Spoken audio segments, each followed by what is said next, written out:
boa tarde.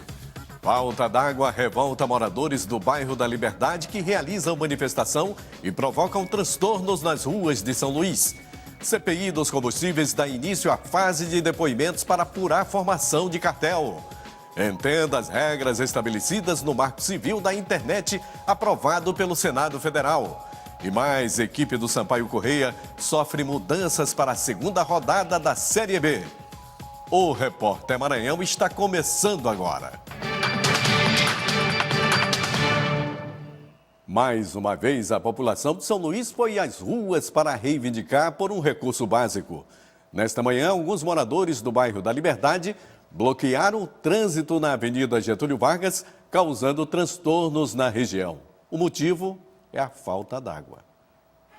A falta de água, um problema de décadas no bairro da Liberdade, em boa parte da cidade, foi a causa do protesto. Moradores interditaram a Avenida Getúlio Vargas desde as 6 horas da manhã, ateando fogo em galhos e pneus.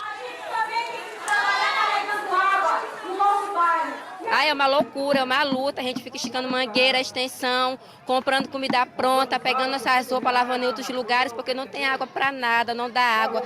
É muito difícil, muito complicado a gente viver sem água. Todo ser vivo só vive com água, principalmente o ser humano. A limpeza, tudo depende da água. E a gente é discriminado por quê? Porque isso aí está sendo uma discriminação com a gente, viu? A gente está cansada, a gente chega ao final do dia, tu está morta de cansada de carregar água. A Polícia Militar foi acionada para evitar tumultos. Uma viatura do Corpo de Bombeiros também esteve no local, mas os moradores não deixaram que a via fosse desbloqueada. Nós pagamos conta. Tem conta aqui de R$600. Eles não vão ver isso, não tem água. Nós estamos reivindicando os nossos direitos, porque aqui nós não somos abertados, não. Então o mais certo é esse. O único meio foi esse, foi fechar as ruas, para chamar a atenção da população. A Avenida Getúlio Vargas foi bloqueada nos 2 sentidos, Centro e Monte Castelo. Com isso, dezenas de ônibus foram parando aqui ao longo da avenida, causando vários transtornos no trânsito e muito engarrafamento. Na Avenida dos Franceses, o trânsito ficou lento. Motoristas tentavam seguir por vias alternativas.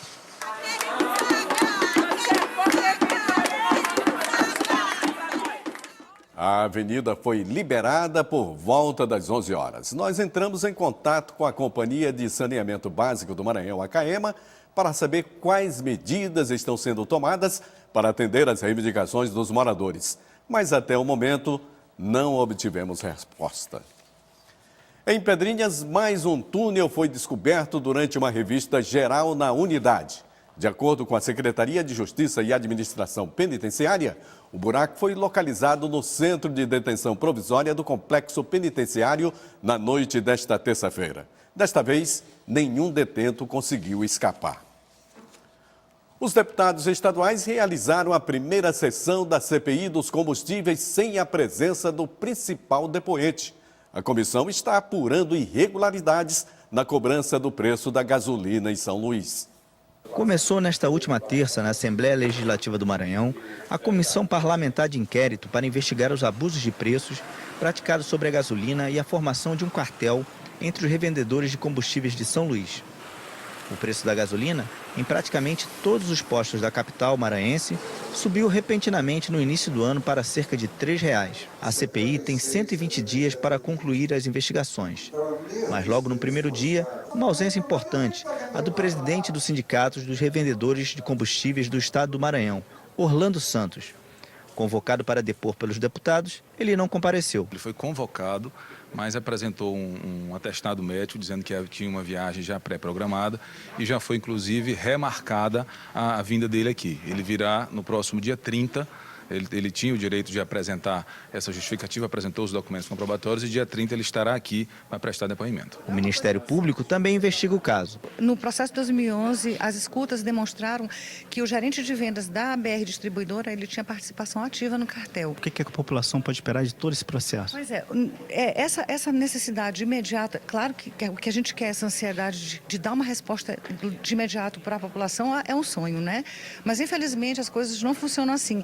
A gente quer fazer de uma forma que isso não se repita, porque houve em 2011 e na época era por corredores, eram por bairros, e agora eles voltaram muito fortalecidos e fizeram na cidade toda. O único a depor no primeiro dia da CPI, Hélio Viana, empresário do ramo dos combustíveis há 39 anos, diz que sente vergonha de sua categoria. Eu fundei o sindicato, fui presidente quase 15 anos, me dedicava integralmente ao sindicato, defendendo a categoria. Hoje eu tenho vergonha.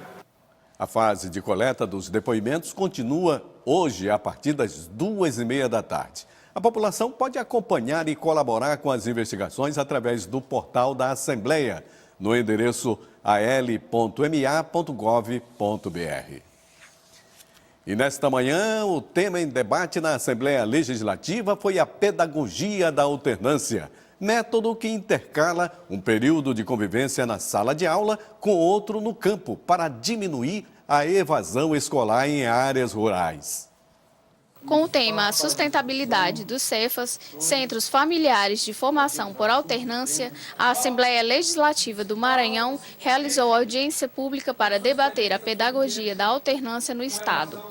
O debate tem o objetivo de fortalecer a educação no campo por meio das Cefas e da pedagogia da alternância junto aos poderes públicos e à sociedade civil organizada. A proposta é reunir autoridades, agricultores, pesquisadores, acadêmicos, monitores, coordenadores pedagógicos, criando um espaço de discussões, estudos e troca de experiências sobre a pedagogia da alternância.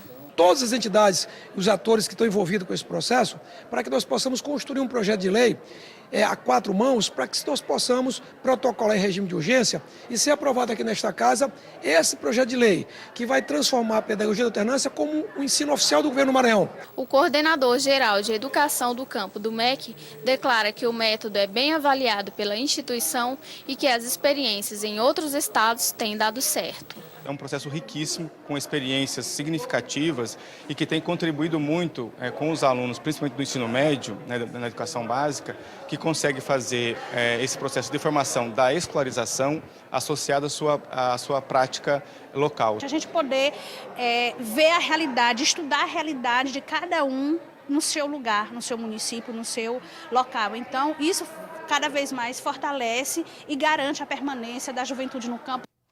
E veja a seguir as regras estabelecidas pelo Marco Civil da Internet aprovado pelo Senado Federal.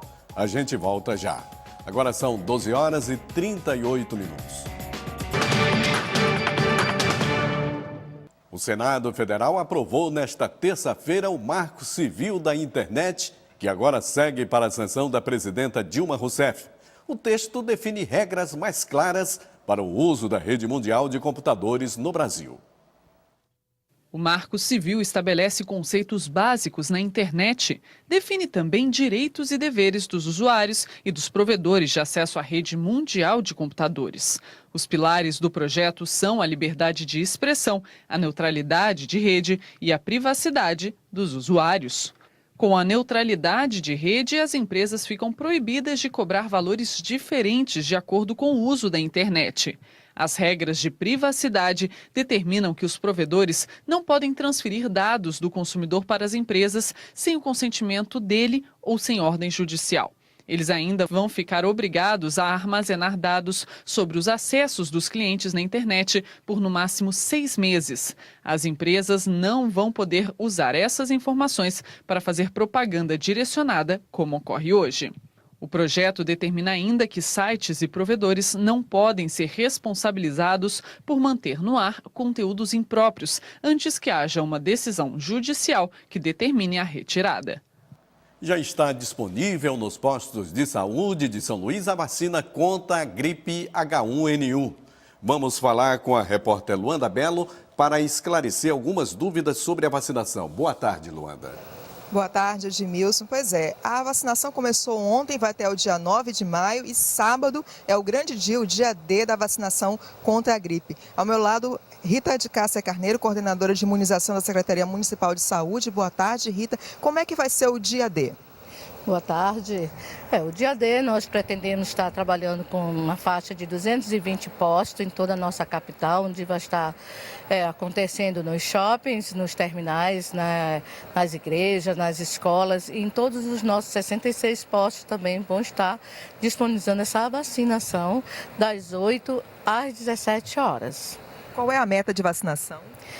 Atingimos pelo menos um mínimo de 80%. E a nossa população toda a ser vacinada é de 205.879 pessoas a serem vacinadas. Rita, vamos só recapitular então os grupos que precisam ser vacinados, que tem aquela obrigatoriedade de vacinação. Esse ano o Ministério da Saúde ampliou a nossa faixa etária das nossas crianças. Então estamos vacinando as nossas crianças de 6 meses a menores de 5 anos.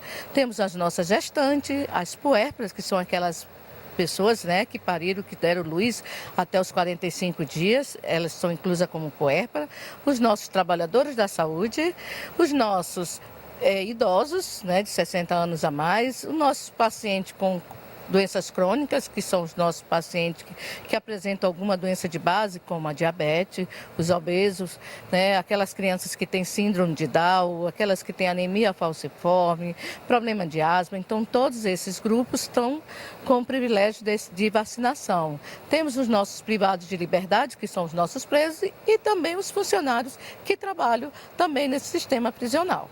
No caso das pessoas que têm alguma doença crônica e estão impossibilitadas de ir até um posto de vacinação, eles têm como ligar para a secretaria para solicitar a vacinação em domicílio? Tem sim. Nós estaremos também com uma equipe da Brigada de Vacinação indo até as residências daquelas pessoas que estão realmente idosas e que estão acamados, que estão precisando realmente dessa vacina para que possam se proteger. Então temos o agendamento, tem que entrar em contato com a nossa coordenação e fazer o agendamento desses pacientes, que é pelo telefone 3212-8442. Ok, Rita, muito obrigada pelas informações. Edmilson, é com você. Obrigado, Luanda. E um dos principais pontos turísticos de São Luís vem sofrendo com o vandalismo e a falta de ações do poder público. Do Mirante, a história que passou não é mais percebida pela maioria da população. Cercado de centenários casarões, o Largo do Carmo, ponto central do núcleo inicial do polo urbanístico de São Luís, reverencia a intelectualidade local com a lembrança do jornalista João Lisboa e do fundador da Missão Capuchinha por aqui, Frei Carlos Olearo. A Igreja do Carmo testemunha da resistência dos colonos portugueses quando a colônia foi invadida pelos holandeses. Entre 1641 até 1644, evidencia o abandono nas falhas da fachada de azulejos do século XIX. Em outros pontos, o mato toma conta e o calçamento de pedras portuguesas há muito se encontra irregular. Mas toda essa história entra em choque com o contínuo descaso do poder público. Além das falhas na estrutura urbanística, o local padece também com a falta de segurança. A segurança é muito falha. Você não vê uma viatura passar da polícia. Eu estou aqui há 40 minutos, não vejo uma viatura passar. Para a historiadora, políticas públicas que valorizem o meio ambiente natural e a história inserida nos logradouros da cidade poderiam reverter a situação. Eu acho que era preciso, nesse movimento das escolas de valorização da nossa própria história do Maranhão e de São Luís, que fosse feito esse trabalho de educação do que foi, para que a preservação desses lugares se tornasse algo absorvido pela sociedade e não só pelo governo do estado e do município.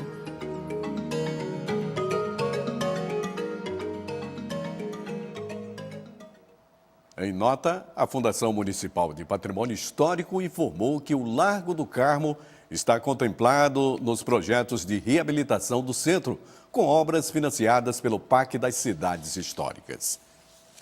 Quarta-feira de sol e muitas nuvens em São Luís. Confira a previsão do tempo para todo o estado.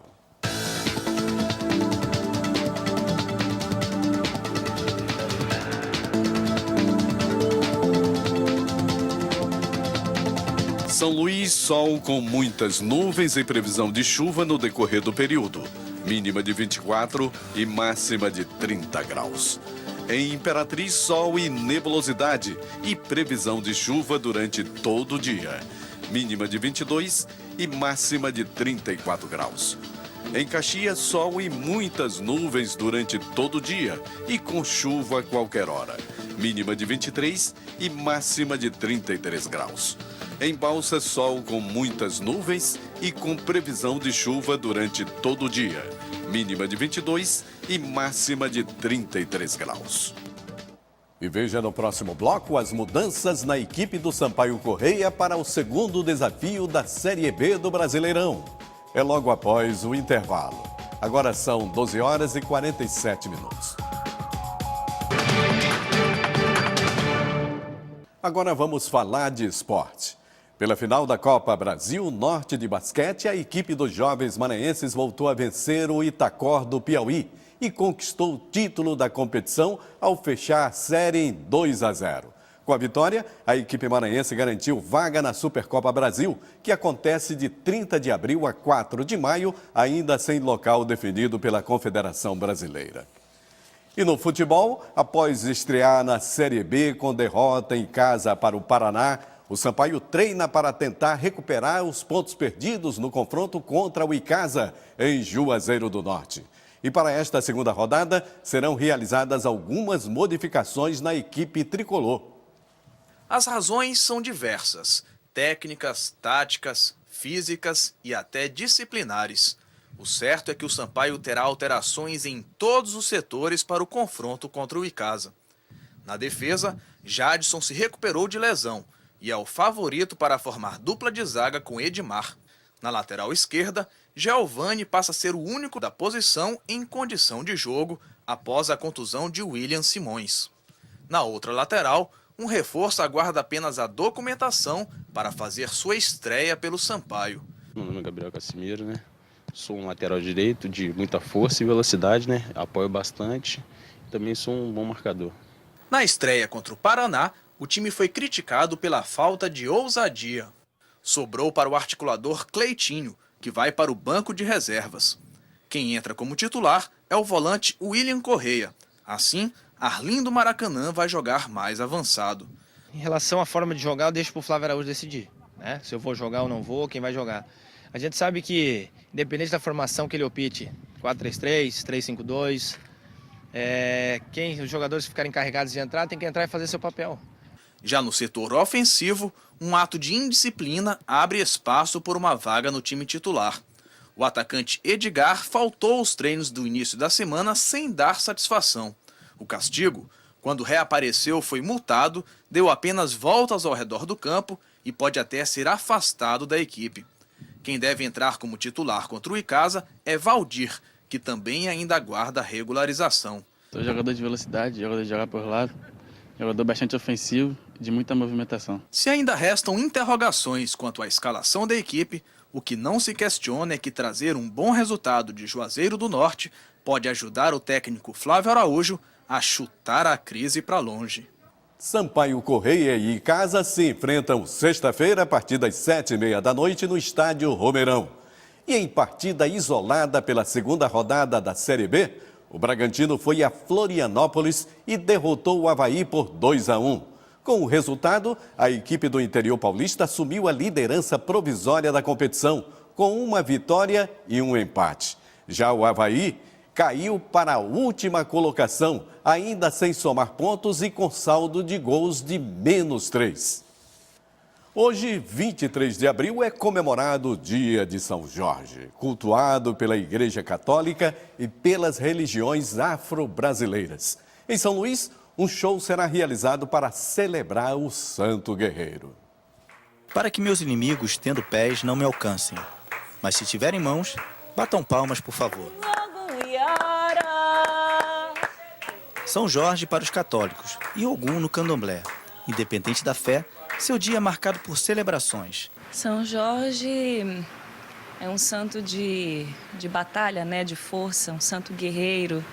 Na própria oração a São Jorge é um santo com o qual se evoca pedindo proteção, com seu escudo, com as suas armaduras. É um santo que de fato a gente se apega porque é um santo onde a gente pede essa proteção para nos livrar de todo o mal. A devoção a São Jorge está no peito e no show organizado. O show ele é autoral e alguns cânticos de terreiro adaptado. No caso, são cantigas que são de domínio público e algumas músicas que são minhas mesmo. O show Samba pra Jorge acontece esta noite no Pier 59, aqui no Centro Histórico de São Luís. O samba terá Heriberto Nunes, Cris Campos e outras participações. Salve o povo de batalha, salve a sereia no mar, Ogum, Ogum Iara. Só lembrando, o show acontece hoje a partir das 8 da noite no Pier 59 da Praia Grande. E amanhã será realizado o show Canções para o Guerreiro, também às 8 da noite no Teatro João do Vale. A festa hoje também será em homenagem a um estilo musical tipicamente brasileiro, o choro. Vamos voltar a falar novamente com a repórter Luanda Bela. É com você, Luanda. Pois é, Edmilson. São Luís também terá sua deferência especial ao aniversário de Alfredo da Rocha Viana Filho, Pixinguinha, nome mais alto do choro. Eu estou aqui com João Soeiro, professor da Escola de Música Lilá Lisboa, Gabriel Fernandes, aluno da Escola de Música Lilá Lisboa, Nonato Oliveira, também professor da Escola de Música, e Bernardino Júnior, aluno da Escola de Música Lilá Lisboa. João, qual é a programação que a Escola de Música está fazendo em homenagem ao Dia do Choro, ao aniversário de Pixinguinha? Pois é, esse ano nós estamos homenageando especialmente o violonista, o grande violonista João Pedro Borges, né, conhecido como Senhor. E já é de praxe todos os anos, nessa programação, dia 23, nós homenagearmos um chorão, né? E o professor João Pedro Borges é um grande chorão, tem uma experiência muito vasta na música brasileira, né? E a gente tá assim, muito feliz e poder estar levando também jovens, os novos talentos também, para estar nesse evento hoje, às 19 horas, lá na BB. Muito bem. E nós podemos dizer que existe uma memória já registrada do choro no Maranhão? Sim, já temos sim. Nós temos grandes músicos do passado, como Zé Metério, né? Como o seu Aguinaldo, que ainda está vivo, que é um grande violonista 7 cordas. E outros mais, o grupo do Tiratema, que é um dos principais, com o Pixinguinha também, grupo da Escola de Música, são os principais chorões, as pessoas mais antigas que têm mais experiência, que é uma música, na verdade, de experiência. O choro, eu sempre falo que, por mais que o jovem esteja esse ímpeto de estudar, mas o mais velho, que teve essa experiência, sempre vai ter alguma coisa para passar para a gente, né? Porque é vivência mesmo. Vivenciar o choro é algo que é um aprendizado a cada dia. E a gente tem um público de chorões? Olha, temos sim. São Luís tem sim um público de chorões. A gente já teve a comprovação disso. Todos os anos que nós fazemos esse evento é casa lotada. Nós temos um público que fica pedindo para que a gente volte a tocar também nas noites, em outros locais fixos, né? E assim, nós temos um público seleto e o choro, ele é uma música que agrada a todos. Agrada a criança, agrada o mais velho. Então vamos ouvir um pouquinho mais esse estilo musical que é tão brasileiro.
E para rever esta e outras edições é só acessar tvbrasil.ebc.com.br/Repórter Maranhão. A gente fica por aqui, uma boa tarde e até amanhã.